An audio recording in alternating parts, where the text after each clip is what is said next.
En prélude à son concert dédicace, le groupe musical francophone de Jéricho, Temple Salem des Assemblées de Dieu à Cotonou, a initié un séminaire de 3 jours, un rendez-vous spirituel autour du thème intitulé « L'importance de la louange et de l'adoration pour le peuple de Dieu ».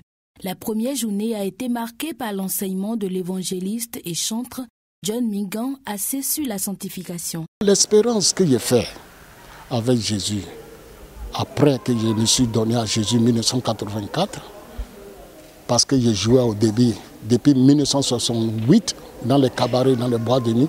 Et en 1984, j'ai rencontré le Seigneur Jésus et tout a changé.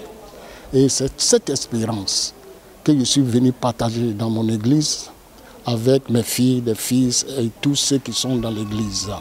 Que seul Jésus peut sauver, peut transformer. Avant de devenir chantre, il faut être chrétien. Il faut accepter Jésus. Marche dans la crainte de Dieu. Parce que Dieu est saint. Sa nature de sainteté ne change jamais. Pour les participants, ce séminaire représente une occasion rare de se ressourcer et de mieux comprendre le rôle de la louange et de l'adoration dans leur marche avec Dieu. J'ai été vraiment touchée par sa prédication. Parce que j'ai compris que d'abord c'est notre vie. Il faut que nous soyons d'abord chrétiens avant d'être chantres. Donc nous devons avoir une vie de sanctification.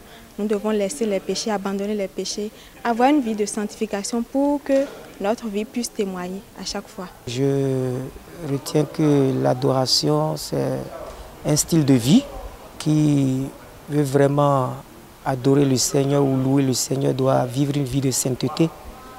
Oui, vivre une vie de sainteté, c'est ce que Dieu agrée. Dieu agrée l'adoration, la louange de ceux qui vivent dans la sainteté. J'ai eu un plus par rapport à ce que le patriarche John Mingan a dit. J'ai eu un plus, j'ai eu beaucoup d'ailleurs. Ce séminaire a permis de rappeler que la louange et l'adoration ne sont pas de simples chants, mais un style de vie, un chemin de sanctification et de communion avec Dieu. Un message qui donne tout son sens à l'événement à venir.